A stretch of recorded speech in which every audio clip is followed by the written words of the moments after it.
Zoom on news Marathi, प्रत्येक घरासाठी, घरातील प्रत्येकासाठी। नमस्कार, मी ऋषिकेश शेलार, आपण पाहताय झूम ऑन न्यूज। आपले स्वागत आहे आणि आता बुलेटिनच्या आधी पाहूयात हेडलाईन्स।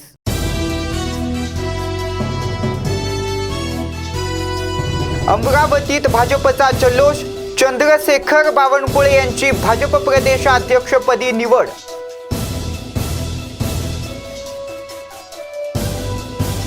अमरावतीत खाकीचा धाक संपला, दिवसा ढवळ्या गोळीबार, 13 वर्षीय युवती जखमी।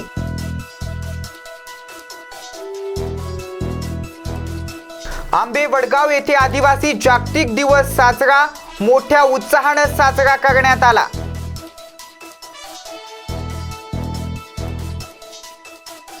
मेंढपाळाला जर हात लावाल तर माझे कार्यकर्ते तंगड तोडून परत येतील, आमदार संजय गायकवाड यांनी वन अधिकाऱ्यांना भरलाय सज्जड दम।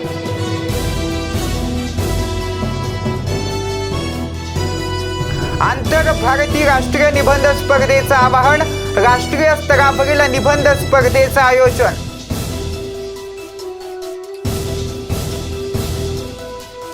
आणि आता बातम्या पाहूयात सविस्तरपणे। पहिलीच महत्त्वाची बातमी आहे, अमरावतीत भाजपचा जल्लोष पाहायला मिळाला।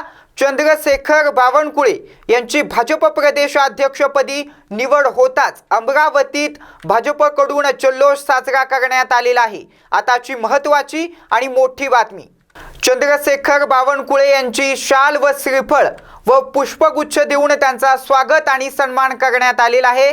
अमरावतीत फटाक्यांची आतिषबाजी यावेळी आपल्याला पाहायला मिळते। अमरावतीत चंद्रशेखर बावनकुळे यांची भाजप प्रदेशाध्यक्षपदी निवड होताच अमरावतीत त्यांनी पहिली पत्रकार परिषद त्या ठिकाणी घेतलेली आहे। भारतीय जनता पार्टीला महाराष्ट्रात नंबर 1 आणू असंही बावनकुळे यांनी या ठिकाणी म्हटलेलं आहे। महाविकास आघाडी सरकारच्या काळात राज्य सरकारचं वाटोळ झालं। चंद्रशेखर बावनकुळे यांचा अमरावतीमध्ये हा गंभीर आरोप आपल्याला पाहायला मिळतोय। शेतकऱ्यांची वीज कापणार नाही असंही त्यांनी म्हटलेलं आहे। शेतकऱ्यांना दिवसा वीज देण्यासाठी देवेंद्र फडणवीस व शिंदे सरकार सक्षम असल्याचंही बावनकुळे यांनी म्हटलेलं आहे। महाविकास आघाडी सरकारनं शेतकऱ्यांचं वीज कनेक्शन कापण्याचं पाप केलं आहे असंही त्यांनी म्हटलेलं आहे। पंकजा मुंडे या मोठ्या नेत्या आहेत आणि त्या नाराज नाहीत असा देखील बावनकुळे यांनी या ठिकाणी खुलासा केलेला आहे। पंकजा मुंडे या नाराज आहेत, ही केवळ माध्यमांमध्ये चर्चा आहे असं देखील बावनकुळे यांनी या ठिकाणी सांगितलेलं आहे। आणि एकनाथ शिंदे सरकारने जाहीर केला आहे की शेतकऱ्यांना जे चुकीचे बिलं देऊन शेतकऱ्यांचे कनेक्शन कापण्याचं पाप महाविकास आघाडी सरकारने केलं। माननीय देवेंद्रजी आणि एकनाथजी ठरवलं आहे की शेतकऱ्यांना दिवसा वीज देण्याकरता मुख्यमंत्री सौर वाहिनी योजनेच्या माध्यमातून शेतकऱ्यांना दिवसाने वीज देण्याकरता 45 लक्ष शेतकऱ्यांना दिवसाने वीज देण्याकरता मोठं काम चालू केलं आहे। निश्चितपणे पुढच्या 5 वर्षामध्ये 1-2 वर्षात होऊ शकणार नाही, पण पुढच्या 5 वर्षामध्ये 45 लक्ष शेतकऱ्यांना सौर ऊर्जेवर आणून दिवसाने 12 तास वीज देऊन शेतकऱ्याकडनं कोणतेही पैसे लागणार नाही अशी योजना तयार करण्याचं काम चालू झालं आहे। मी मंत्री असताना 45 लक्ष शेतकऱ्यांना 5 वर्ष वीज दिली, कधी आमचा विजेचा कर्मचारी शेतात जाऊ दिला नाही। हे सरकार सुद्धा त्याच पद्धतीने काम करणार आहे। तसंच मला या ठिकाणी एक निषेध करायचा आहे, हर घर तिरंगा घर घर तिरंगा या राष्ट्राचा अभिमान असलेलं अमृत महोत्सवी वर्ष सुरू असताना आज संपूर्ण देशामध्ये मोदीजींनी ज्या पद्धतीने 130 कोटी भारतीयाला हात दिली की केवळ अमृत महोत्सवी वर्ष हे स्वातंत्र्याचं अमृत महोत्सवी वर्षाचं काम जो कार्यक्रम आहे तो कार्यक्रम सरकारी राहू नये, तो जनतेचा व्हावा। तुम्ही आम्ही साऱ्या लोकांनी हर घर तिरंगा लावून स्वाभिमानाने आपल्या देशाचा 75वा अमृत महोत्सवी वर्ष त्या ठिकाणी साजरा करावं हे सांगितलं। हे आव्हान संपूर्ण देशाने स्वीकारलं, जनतेने स्वीकारलं, समाजाने स्वीकारलं। पण मला अमरावतीमध्ये निषेध करायचा आहे की काही समाजकंटकांनी आमच्या या हर घर घर घर तिरंगामध्ये एक आमच्या व्हॅनला त्या ठिकाणी पोस्टरला त्या ठिकाणी छेडछाड करण्याचा प्रयत्न केला आणि या समाजकंटकांनी मोदीजीच्या पोस्टरला भारतीय जनता पार्टीनी काढलेल्या घर घर तिरंगा हर घर तिरंगा रॅलीच्या पोस्टरला काळा पासण्याची त्या ठिकाणी तिरंगा फाडण्याचं काम त्या ठिकाणी करण्याचा तिरंगाचा जो रथ फाडला त्याचा मी निषेध करतो. या समाजकंटकाला धुंडून या समाजकंटक जिथे असतील तिथे शोधून त्यांच्यावर त्या सरकारने कारवाई केली पाहिजे. याकरता सुद्धा मी आता माननीय आयुक्ताशी बोलणार आहे आणि निश्चितपणे असे समाजकंटक हे जे देशविद्रोही आहे यांच्या विरुद्ध कडक कारवाई झाली पाहिजे हे सुद्धा मी कारवाई करणार. अनिरुद्ध उगले, जुमॉन न्यूज, अमरावती. अमरावतीत दिवसा ढवळ्या गोळीबार करण्यात आलेला आहे. यात 13 वर्षीय सदप परवीन नौशाद कुरेशी या मुलीला गोळी लागल्यानं ती जखमी झालेली आहे. या क्षणाची अत्यंत महत्त्वाची आणि मोठी बातमी. ही घटना अमरावतीच्या बाबा चौक चारा मार्केट परिसरातील आहे. या परिसरात 2 गटात हाणामारी झाल्याचं पाहायला मिळालं. याशिवाय या गर्दी पांगवण्यासाठी सध्या गोळी चालवण्यात आल्याची माहिती आहे. चुकून ती गोळी 13 वर्षीय मुलीला लागली असल्याचं आता थेट बोललं जातंय व आणखीन 2 जण जखमी असल्याची माहिती पोलीस सूत्रांकडून मिळत आहे. सध्या त्या मुलीला सावदेकर या खाजगी रुग्णालयात दाखल करण्यात आलेलं आहे. मुलीची प्रकृती स्थिर असल्याचं डॉक्टरांकडून सांगण्यात आलेलं आहे. घटनेची माहिती मिळताच नागपुरी पोलीस घटनास्थळी दाखल झालेत. पोलिसांकडून आरोपीचा शोध घेतला जातोय. या घटनेने मात्र अमरावती शहरात खाकीचा धाक संपला की काय असा सवाल या ठिकाणी उपस्थित होतोय. सध्या या परिसरात भीतिमय वातावरण झालेलं आहे. पोलिसांचा तगडा बंदोबस्त तैनात करण्यात आलेला आहे. अनिरुद्ध उगले, जुमॉन न्यूज, अमरावती.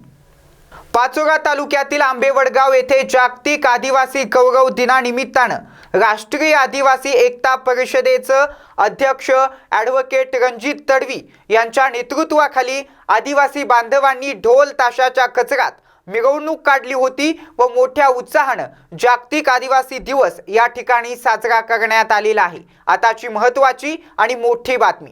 तसेच छत्रपती शिवाजी महाराज, डॉक्टर बाबासाहेब आंबेडकर, उमाजी नाईक, तंट्या भिल, खाजिया नाईक, वीर भगवान एकलव्य यांच्या प्रतिमेचं पूजन ॲडव्होकेट रणजित तडवी यांच्या हस्ते करण्यात आलेलं आहे.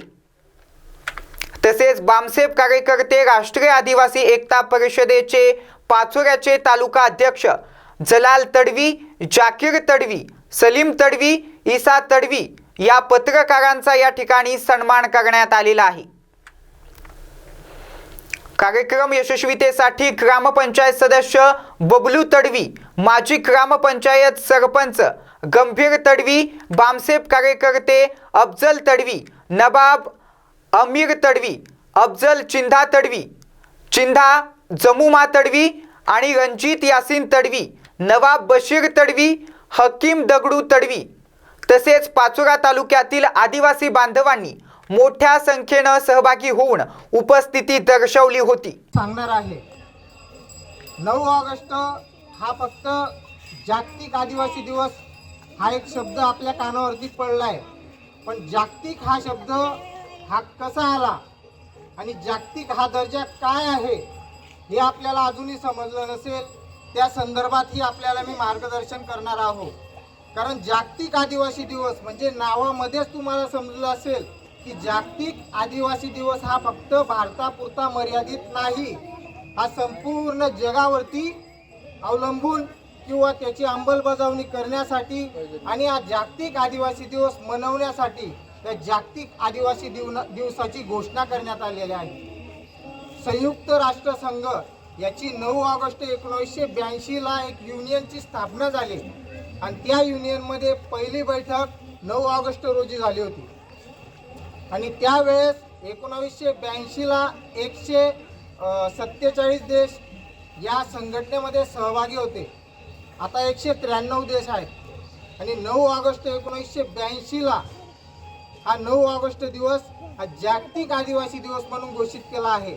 विश्व मूलनिवासी दिवस म्हणजेच ज्या ज्या देशांमध्ये आदिवासी राहत आहेत, निवास करत आहेत, त्यांच्या हक्क अधिकाराचं हनन हे होऊ देऊ नका असं संयुक्त राष्ट्रसंघाच्या त्या कमिटीमध्ये ठरलं आणि 9 ऑगस्ट 1982ला 9 ऑगस्ट हा जागतिक आदिवासी दिवस म्हणून संपूर्ण जगामध्ये मनवला गेलं पाहिजे हा उद्देश त्या युनो संघटनेचा होता. आणि त्याच मागे या संघटनेचा एक विशेष अधिकार होता की जर समजा आदिवासींचा जंगल जमीनवरती जर कोणी मानव अधिकार हनन करत असेल तर त्याच्यावरती ते नियंत्रण ठेवत असेल. म्हणजे आदिवासींना कुठल्याही प्रकारचा ज्या देशामध्ये आदिवासी जर निवास करताय आणि त्या देशामध्ये जर आदिवासींवर जर अन्याय अत्याचार होत असेल तर त्या संघटनेचं त्याच्यावरती नियंत्रण असेल, जसं की भारतावरती. आणि विशेष म्हणजे भारतामध्ये संविधान लागू आहे आणि 5वी आणि 6वी अनुसूची लागू आहे, पण त्याची 100% अंमलबजावणी होत नाही. ही मोठी आपली शोकांतिका आहे. आणि संयुक्त राष्ट्रसंघाने सांगितलं होतं की संपूर्ण जगामध्ये राष्ट्रीय म्हणजे आदिवासी दिवस हा मनवला गेला पाहिजे, पण आपल्या भारत सरकारने हा दिवस अजून सुद्धा अधिकृत घोषित केलेला नाही. जेणेकरून सरकारी सुट्टी आपल्याला जाहीर व्हायला पाहिजे होती. प्रत्येक सरकारी कार्यालयामध्ये जागतिक आदिवासी दिवस हा साजरा केला गेला पाहिजे होता, पण आपला कुठेही आपल्याला दिसतंय जागतिक आदिवासी दिवस कुठल्या सरकारी कार्यालयामध्ये साजरा करताना नाही दिसत आहे. आणि विशेष म्हणजे आपल्या देशाची राष्ट्रपती आता एक आदिवासी आहे.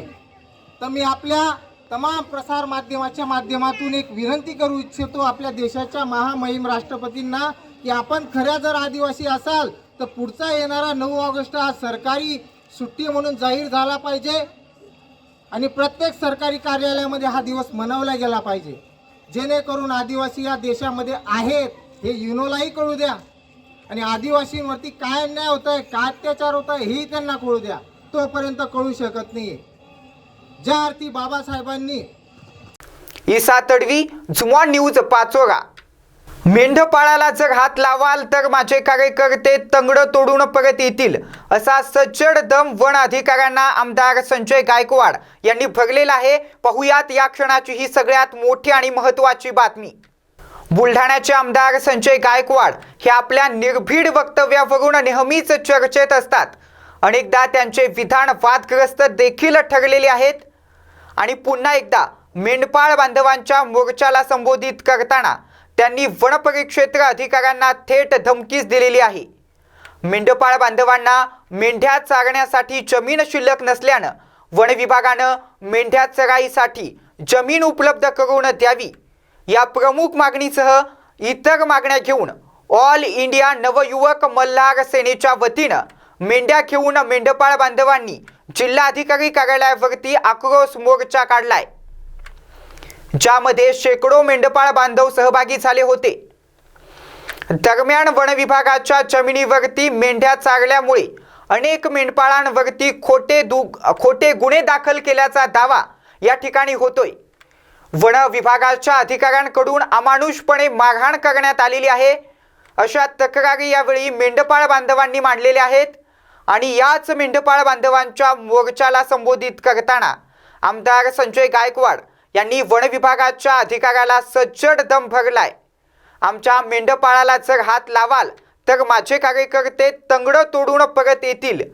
वन अधिकाऱ्यांना जास्तच माज आला असेल तर आमच्यात माज उतरवण्याची देखील ताकद आहे आणि अशा माजलेल्या सांडांची मस्ती उतरवण्याचं काम आपल्याला पुढच्या काळात करायचं आहे, असंही त्यांनी या ठिकाणी म्हटलेलं आहे. जिल्हाधिकाऱ्यांच्या दालनामध्ये एसीएफ आलेले आहेत, आरडीसी आहेत, कलेक्टर साहेब आहेत.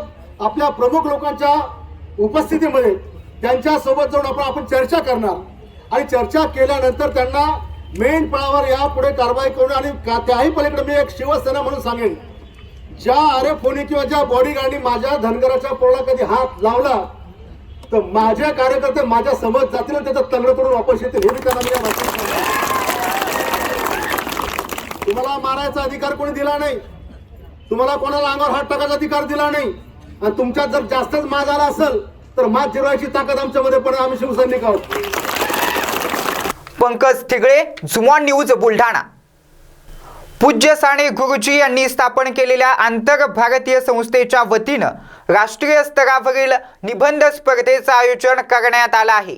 ही स्पर्धा सर्वांसाठी खुली असून स्पर्धेसाठी कोणतेही शुल्क नाही. भाषेचे कोणतेही बंधन नाही. स्पर्धेचा विषय महात्मा गांधीजींची प्रासंगिकता, वर्तमान समस्या सोडवण्यासाठी मार्ग व उपयुक्तता हा असून स्पर्धक आपले निबंध 700 ते 2500 शब्दांमध्ये स्वहस्ताक्षरात लिहून ऑनलाईन व्हॉट्सॲप किंवा कुरिअरनं किंवा पोस्टानं Mayur Balkrishna Bagul, the liberty institute, Bhairavnath तालीम संघाच्या वरती, केसनंद, पुणे 412207 या पत्त्यावरती किंवा 87 88 92 30 38 या व्हॉट्सॲप नंबरवरती 15 सप्टेंबरपर्यंत पाठवू शकतात. राष्ट्रीय स्तरावरती प्रथम 10,000, द्वितीय 7,000 व तृतीय 3,000 अशी रोख पारितोषिक असल्याची माहिती संयोजक मयूर बागुल यांनी या ठिकाणी दिलेली आहे. दीपाली बंगाळ, झुमॉन न्यूज, मंचर. एक कर्मचारी एक वृक्ष या संकल्पनेतून आजादी का अमृत महोत्सव हर घर तिरंगा या अभियानांतर्गत जिल्हाधिकारी कार्यालय परिसरात वृक्ष लावून शहरात मोटारसायकल रॅली काढण्यात आली होती. पाहुयात ही सगळ्यात महत्त्वाची आणि मोठी बातमी. या मोटारसायकल रॅलीला बुलढाणा मतदारसंघाचे आमदार संजय गायकवाड तसेच गटविकास अधिकारी सरिता पवार यांनी हिरवी झेंडी दाखवून रॅलीला सुरुवात केली होती. या रॅलीत अधिकारी व कर्मचारी सहभागी झाले होते. मी माधव पायगन, प्रोबेशनरी गटविकास अधिकारी. आज 12 तारखेला आपल्या इथे बुलढाणा पंचायत समिती, तहसील कार्यालय व जिल्हाधिकारी कार्यालय, जिल्हा परिषद कार्यालय यांच्यामार्फत स्वातंत्र्याचा अमृत महोत्सव हा सोहळा साजरा करण्यासाठी, त्या संदर्भात जाणीव जागृती व्हावी यासाठी एक बाईक रॅलीचे आयोजन केले होते. त्यामध्ये माननीय आमदार महोदय असतील, माननीय BDO मॅडम असतील किंवा तहसीलदार साहेब यांच्या वतीनं या रॅलीचं उद्घाटन करण्यात आलं आणि 12 ते 17 या दरम्यान जे काही कार्यक्रम होणार आहेत त्यांची सुरुवात करण्यात आली. तर सर्व नागरिकांना माझी विनंती आहे की त्यांनी 12 ते 17 या तारखेदरम्यान होणाऱ्या कार्यक्रमामध्ये पूर्णपणे सहभाग घ्यावा व स्वातंत्र्याचा अमृत महोत्सव हा कार्यक्रम. नमस्कार, मी सरिता पवार, प्रशासक पंचायत समिती बुलढाणा. आपल्या भारत देशामध्ये आता 9 ऑगस्ट ते 17 ऑगस्ट या दरम्यान स्वराज्य महोत्सव आणि हर घर तिरंगा हा कार्यक्रम मोठ्या प्रमाणावरती सुरू आहे. तरी या कार्यक्रमाच्या प्रथम मी सर्वांना शुभेच्छा देते. या कार्यक्रमाअंतर्गतच आज आम्ही माननीय आमदार महोदय गायकवाड साहेब यांच्या हस्ते वृक्षारोपण कार्यक्रमाचं आम्ही नियोजन केलं होतं आणि त्यांच्या हस्ते आम्ही आज उद्घाटन घेतलं. तर या कार्यक्रमाची एक पार्श्वभूमी अशी होती की कार्यालयामध्ये जागा नसल्यामुळे आम्ही प्रत्येक कर्मचारी म्हणजे प्रत्येक झाड या अंतर्गत हा वृक्षारोपणाचा कार्यक्रम घेतला. तसेच तहसील कार्यालय बुलढाणा आणि पंचायत समिती बुलढाणा अंतर्गत आज आम्ही रॅलीचंही उद्घाटन घेतलेलं आहे. तर या सगळ्या कार्यक्रमाच्या अंतर्गत आपणही हिरिरीने सहभाग घ्यावा आणि आपला हा कार्यक्रम मोठ्या प्रमाणावरती आपण साजरा करावा ही अपेक्षा. धन्यवाद. सोलापुरात तिरंग्यातून साकारलाय भारत मातेचा भव्य 150 फुटांचा नकाशा. आई प्रतिष्ठान आणि भूमपुल्ली कन्या प्रशाला यांच्या वतीनं या तिरंगा रॅलीचं आयोजन करण्यात आलं होतं. सोलापूर शहरातील साखरपेठ येथील पुल्ली कन्या प्रशालेत भारत मातेचं पूजन करून या रॅलीला सुरुवात करण्यात आली होती. ही तिरंगा रॅली इंदिरा गांधी मैदानावरती आल्यानंतर भूमाता पुल्ली कन्या प्रशालेच्या विद्यार्थिनींनी भारताच्या त्या नकाशाच्या आकारात उभे राहून देशवासियांना अमृत महोत्सवी स्वातंत्र्य दिनाच्या शुभेच्छा दिल्यात. भारतीय स्वातंत्र्याचा 75वा अमृत महोत्सवी वर्ष साजरा करताना अत्यंत आनंद होत आहे. या अमृत महोत्सवी वर्षानिमित्त भारत सरकारने आपल्याला विविध उपक्रम सांगितलेला आहे. या अंतर्गत 13 ते 15 ऑगस्ट या 3 दिवसात हर घर तिरंगा हा उपक्रम यशस्वीपणे राबवण्यासाठी पद्मशाली शिक्षण संस्था संचलित सौ भूमपुल्ली कन्या प्रशाला, आई प्रतिष्ठान व सोलापूर महानगरपालिका यांच्या संयुक्त विद्यमाने आज येथे पार्क स्टेडियमवर आम्ही हर घर तिरंगा उपक्रमासाठी भव्य तिरंगा रॅली आयोजित केलेली आहे. साखरपेठ येथून पार्क स्टेडियमवर आलेले ह्या तिरंगा रॅलीमध्ये जवळपास 1500 विद्यार्थिनी सहभागी झालेले आहेत आणि ह्या सर्व विद्यार्थिनी प्रत्येक भारताच्या नागरिकांना आवाहन करत आहेत की हर घर तिरंगा हा उपक्रम यशस्वीपणे राबवूया आणि प्रत्येक विद्यार्थिनीने हातात तिरंगा ध्वज उंच धरत भारताच्या या अभिमानास्पद अशा उपक्रमात सहभागी झालेले आहेत. धन्यवाद. नमस्कार, माझं नाव विपुल श्रीपाद मिरजकर. मी एक चित्रकार असून मला आई प्रतिष्ठाननी मला एक संधी दिली. इथं पार्क स्टेडियममध्ये भारताचा नकाशा काढण्यासाठी मला एक संधी दिली होती, जी देशाचे पंतप्रधानचे अमृत महोत्सव हे केलेत हर घर तिरंगा म्हणून. मग त्या निमित्ताने आपण एक सोलापूरमध्ये एक लोकांना एक चांगला मेसेज जायला पाहिजे म्हणून आपण स्टेडियममध्ये मोठा एक 140 फुटाचे एक भारताचा नकाशा आपण केलेला आहे. आणि मी सगळ्यांना हेच आवाहन करतो की जेणेकरून जे मोदी सरांनी जे लोकांना झेंडे दिलेत ते 15 ऑगस्ट झाल्यानंतर जे झेंडेचा जे किंमत असतो ना, ते प्रत्येकाने ते झेंडेचा किंमत ते पाळावा, हेच मी लोकांना सगळ्यांना सांगतो. आणि मला हे आउटलाईन काढण्यासाठी मला 2 दिवसाचा वेळ मला लागलेले आहे. आणि त्यामध्ये माझ्या टीममधील शुभम सब्बन आणि प्रमोद वडनालनी मला हे सहकार्य केले. धन्यवाद.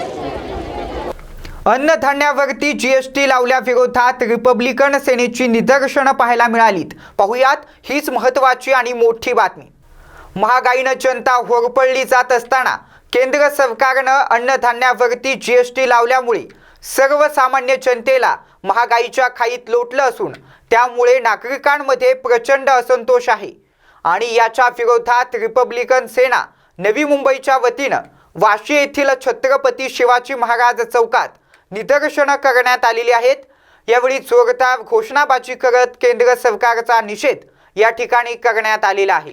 आज आपण आंदोलन करतोय, काय म्हणून आंदोलन करतो, कशाच्या विरोधामध्ये आंदोलन? आमचं आंदोलन हा या केंद्र सरकारनं खाण्यापिण्याच्या वस्तूवर जीएसटी लावलेली आहे. मुलांच्या शिक्षणाच्या पुस्तकावर, वह्यावर, पेनावर जीएसटी लावलेली आहे. ते जीएसटी रद्द व्हायला पाहिजे. आणि पेट्रोलचा भाव वाढ होतो हमेशाच. आज 110च्या वर पेट्रोल गेलेलं आहे. डिझेल 100 पार केलेलं आहे. आणि CNG सुद्धा 86 रुपये किलो झालेला आहे. तसेच या ठिकाणी आपण बघतो स्वयंपाकाचा गॅस 8 वर्षापूर्वी 350-400 रुपये होता. तो गॅस आज 1150ला झालेला आहे. परंतु ह्याविषयी कसलाही विरोधी पक्ष याच्याबद्दल आवाज उचलत नसल्या कारणामुळे आम्हाला हे आंदोलन करावं लागत आहे. काही विरोधकांनी सदनामध्ये आवाज उचलायला पाहिजे. महागाई वाढत आहे. जर आपण जर याच्याबरोबर संविधानात मार्फत लोकशाहीमार्फत जर आपण आंदोलन नाही केले तर हे लोक, जसं आपला श्रीलंकेवाल्याचं झालेलं आहे, राष्ट्र सोडून तिथले लोक पळून गेलेले आहेत. आणि त्या ठिकाणी महागाई कुठं याला आसमानला पोचलेली महागाई तशी आपल्या देशात होऊ नये म्हणून ही आम्ही आंबेडकरी चळवळीची लोकशाही जिवंत राहायला पाहिजे, संविधान जिवंत राहायला पाहिजे. आणि संविधानाच्या माध्यमातून आम्ही लोकशाहीच्या माध्यमातून आंदोलन करत आहोत. तुम्ही आता असं म्हणालात की विरोधक आंदोलन करत नाही, परंतु मोदी सरकारकडून विरोधकांना संपवलं जावं अशा प्रकारचं एक षडयंत्र सुरू आहे. आता महाराष्ट्रामध्ये इथले जेवढे लोक होते त्यांच्यावर ईडी लावून त्यांचं तोंड दाबण्याचा प्रयत्न केला. जो कोण टी व्हीमध्ये बोलत होता, नवाब मलिक होता, त्याच्यावर लावलं, ईडी लावली. जे काय बोलणारे लोक होते, आज संजय राऊतावर पण त्यांना पण आता जेलला पाठवलं गेलेलं आहे. तर महाराष्ट्रामध्ये हे सरकार जो भाजपाचा केंद्र सरकार आहे, केंद्र सरकारच्या माध्यमातून फडणवीस व सोमय्या हे लोक काय, यांची लोक श्रीमंत नाहीत का? भाजपामध्ये पण श्रीमंत आहेत ना. त्यांच्यावर एखाद्यावर ईडी लावून दाखवा आम्हाला. आम्ही जे समजू बाई एकतर्फी करत नाही, दोन्ही बाजूला हे ईडी लावते, पण ईडी तसं करत नाही. काँग्रेसच्या राज्यात ईडी काय कुणाला माहिती नव्हतं, पण या भाजपाच्या राज्यामध्ये ईडी दिसायला लागली आणि या ईडीने सर्वाला येडे करून टाकलेलं आहे. म्हणून त्यांच्या विरोधात कोण बोलत नाही. आणि बातमी ठाण्यामधून आहे. देशाच्या स्वातंत्र्य अमृत महोत्सवानिमित्त ठाण्यामध्ये विविध प्रकारचे उपक्रम राबवले जात आहेत. अशातच ठाण्यात काँग्रेसच्या वतीनं देशभरात तिरंगा गौरव पदयात्रा काढण्यात आलेली आहे. पाहुयात हीच महत्त्वाची मोठी बातमी. या तिरंग्या गौरव पदयात्रेमध्ये देश स्वातंत्र्य होण्यापासून ते आतापर्यंत काँग्रेसनं केलेल्या कामांची माहिती या पदयात्रेत नागरिकांना देण्यात येत आहे. देश स्वातंत्र्य होण्यासाठीचा लढा नाही तर आता गगनाला भिडलेली महागाई या संपूर्ण गोष्टींची उजळणी या तिरंगा गौरव पदयात्रेमध्ये सध्या करण्यात आलेली आहे. यावेळी काँग्रेस पदाधिकाऱ्यांकडून नागरिकांना महागाई, बेरोजगारी व अपुऱ्या सोयी सुविधा याबद्दल माहिती देण्यात येत आहे. नागरिकांना या तिरंगा रॅलीच्या माध्यमातून एकत्र येऊन परिवर्तन घडवण्याची गरज आहे असं आवाहन काँग्रेस पदाधिकाऱ्यांकडून करण्यात येत आहे. रॅली काढण्यामागचा उद्देश हा आहे की 75 वर्ष स्वतंत्र भारताला होत आहेत, पण या स्वतंत्र भारतामध्ये 2014पासूनच्या आत्ताच्या ह्या काळामध्ये जी काही आपल्या भारतीय नागरिकांना किंवा युवकांना जी काही इंग्रजांपेक्षाही आज वाईट परिस्थिती भोगावी लागते आणि त्याच्यातून मार्ग काढण्यासाठी स्वातंत्र्य कसं मिळवलं, स्वातंत्र्यासाठी कसा लढा दिला गेला, आपण आता लढलं कसं पाहिजे युवकांनी, हा संदेश युवकांपर्यंत पोहोचवण्यासाठी हा 75वा महाउत्सव अमृत उत्सव नागरिकांपर्यंत घेऊन जाणं, युवकांपर्यंत घेऊन जाणं आणि आपण लढवय्या रीतीने आपला हक्क, आपले न्याय हक्क, नागरिक हक्क हे सरकारकडून मागून घेणं. कारण सध्या या भारतावर सगळ्यात मोठं सावट हे बेरोजगारी चाललेलं आहे. 75 वर्ष आपण पूर्ण करतोय. आपण एक काळ असा होता की इंग्रज लुटून गेले तेव्हा आपल्याला सुई पण म्हणत नव्हती, पण त्या काळामध्ये काँग्रेसच्या माध्यमातून आपण हेलिकॉप्टर, मोठ्या मोठ्या MIDCs औद्योगिक क्षेत्र उभी केलीत. पण 2014 नंतर ते सगळं प्रायव्हेट सेक्टर झालं आणि त्या सेक्टरमुळे मोठ्या प्रमाणे आर्थिक महामंदी ही भारतावर पसरलेली आहे आणि त्या महामंदीला कशा पद्धतीने आपण लढलं पाहिजे. तब लढवते गोरों से अब लढेंगे चोरों से, हा ह्या अमृत महोत्सवाच्या माध्यमातून आम्ही युवकांना, नागरिकांना संदेश देत आहोत. आज स्वातंत्र्याला 75 वर्ष पूर्ण होत आहेत. परवाच्या 15 ऑगस्टला या निमित्तानं काँग्रेस पक्षाच्या माध्यमातून ठाणे शहर काँग्रेसनं आणि विशेषतः आमच्या तालुका अध्यक्षाने सचिन भाऊनी अतिशय चांगल्या पद्धतीनं या स्वातंत्र्याची माहिती नवीन पिढीला व्हावी. 1885 साली काँग्रेस पक्षाची स्थापना झाली. या पक्ष स्थापनेनंतर काँग्रेस पक्षाने सातत्याने देशासाठी केलेली कामं, या देशासाठी केलेला त्याग हा आपल्या सगळ्यांसमोर असायला पाहिजे आणि काँग्रेस पक्षाचं यापुढे राज्य या देशामध्ये, या राज्यामध्ये यायला पाहिजे, जेणेकरून गोरगरीब लोकांची जी काय सध्या अवहेलना चालू आहे, अत्यंत महागाईचा महापूर आलेला आहे, तो थांबावा यासाठी ही रॅली काढण्यात आलेली आहे.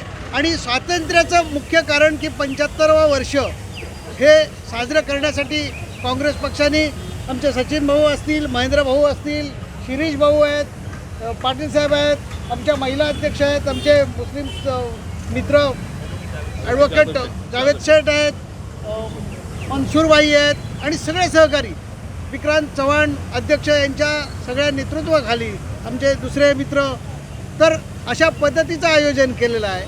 आणि या ठाणे शहरामध्ये आगामी काळामध्ये चांगली लोकांची कामं व्हावी या दृष्टिकोनातूनही ही रॅली काढण्यात आलेली आहे. या देशाने काय दिलं? आता बरंच काय दिलेलं आहे. आता लोकशाही आहे. लोकशाहीमध्ये अगदी थोडक्यात सांगायचं तर मुख्यमंत्रीपद ही आताच ठाण्याला आहे. पक्ष कोणता आहे हा भाग वेगळा, परंतु ठाणे शहर हे किती छोटं होतं. ठाणे शहर तलावांचं एक शहर, एक वेगळं अट्रॅक्शन याच्याबद्दल होतं. फार मोठ्या प्रमाणामध्ये उद्योगधंदे आलेले आहेत. फार मोठ्या प्रमाणामध्ये मुंबईच्या पाठोपाठ ठाणे शहराचा वैभव आहे, ठाणे शहराचा विकास आहे. त्यामुळे काँग्रेस पक्षाच्या काळामध्ये तर खूपच काय दिलेलं आहे असं स्पष्ट चित्र आता अर्धे नागरिक असं सांगतील, बाकीचे नागरिक आपल्या बाजूने सांगतील. त्यामुळे नागरिकांना काय वाटतं त्यापेक्षा आपणही जाणता की काँग्रेस पक्षाच्या माध्यमातून या शहराला काय काय मिळालं ते. गद्दारांना धडा शिकवण्यासाठी महाविकास आघाडी सरकारनं एकत्र येण्याची गरज आहे असं विधान अंबादास दानवे यांनी केलेलं आहे. पाहुयात अंबादास दानवे नेमके काय म्हणतायत ते. आणि शेतकऱ्यांच्या पिकाचं प्रचंड नुकसान झालेलं आहे. पहिली गोष्ट तर 40 दिवस या महाराष्ट्रात 2 सदस्यांचंच मंत्रिमंडळ होतं. त्यातल्या एका सदस्याकडे कोणतंही खातं नव्हतं. एकट्या मुख्यमंत्र्याकडे सगळे खात्याचा कारभार होता. आणि या सर्व स्थितीमध्ये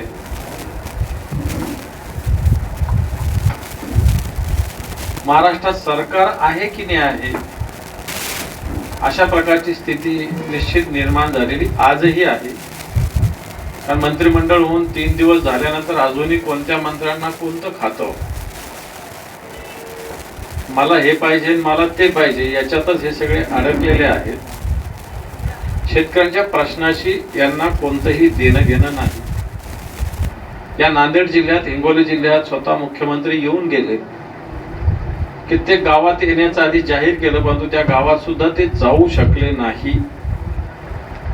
कारण त्यांना फक्त त्यांच्याबरोबर बंडखोरी करणारे, गद्दारी करणारे जेवढे आमदार आहेत त्यांनाच खुश करायचं एवढंच एक धोरण त्यांचं आहे आणि त्याच्यासाठीच त्यांचे दौरे. बाकी सगळं पुतना मावशीचं प्रेम आहे. आणि मुद्दामून त्याच गावात आज मी सगळ्या शिवसेना पदाधिकाऱ्यांबरोबर त्या गावच्या गावकऱ्यांबरोबर दौरा केला, पिकांची पाहणी केली. पिकांची पाहणी करत असताना मागच्या वर्षी अशी अतिवृष्टी झाली होती, त्यावेळेस मान्य उद्धवजी ठाकरे साहेबांच्या सरकारने अर्थात महाविकास आघाडीच्या सरकारने सरसकट पंचनामे केले होते आणि सरसकट मदत मोबदला जाहीर केला होता. परंतु आता 3 दिवसापूर्वी सरकारने काही घोषणा केल्या या फसव्या आहेत. NDRFच्या मदतीच्या दुप्पट अशा पद्धतीने म्हटलेलं आहे आणि याच्यातले गो म्हणजे NDRFच्या निकषानुसार अशा पद्धतीने शेतकऱ्यांना मदत केली जाणार सांगितलेलं आहे. NDRFचे निकष आत्ताच्या घडीला कालबाह्य झालेले आहेत. एखाद्याला धावायला लावायचं पण त्याचे पाय बांधून टाकायचे अशा पद्धतीने NDRFचे नियम आत्ताच्या घडीला आहे. सगळे नियम लावत गेले तर आता मला कुठेतरी मी वाचण्यात आलं माझ्या की एका शेतकऱ्याला 400 रुपये मदत पोहोचेल सगळे निकष लावले तर. आणि म्हणून हे सरकारचं धोरण शेतकऱ्यांच्या विरोधाचं आहे. सरकारला या जनतेशी शेतकऱ्यांशी काही देणं घेणं नाही. सरसकट पंचनामे करण्याची मागणी. बुलेटिनच्या शेवटी पुन्हा एकदा पाहूयात हेडलाईन्स.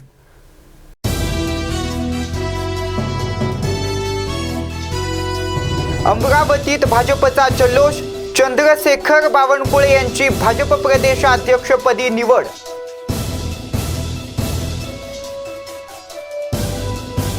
अमरावतीत खाकीचा धाक संपला, दिवसा ढवळ्या गोळीबार, 13 वर्षीय युवती जखमी.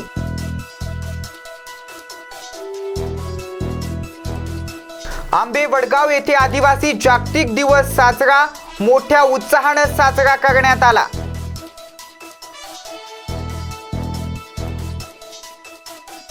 मेंढपाळाला जर हात लावाल तर माझे कार्यकर्ते तंगड तोडून परत येतील, आमदार संजय गायकवाड यांनी वन अधिकाऱ्यांना भरलाय सज्जड दम.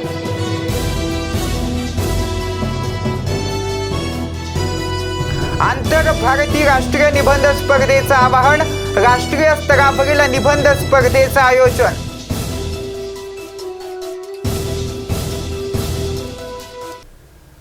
यासह बुलेटिनमध्ये वेळ झाली इथेच थांबण्याची. ताज्या आणि महत्त्वपूर्ण बातम्यांच्या अपडेटसाठी पाहत रहा zoom news Marathi. Zoom on news Marathi, प्रत्येक घरासाठी, घरातील प्रत्येकासाठी.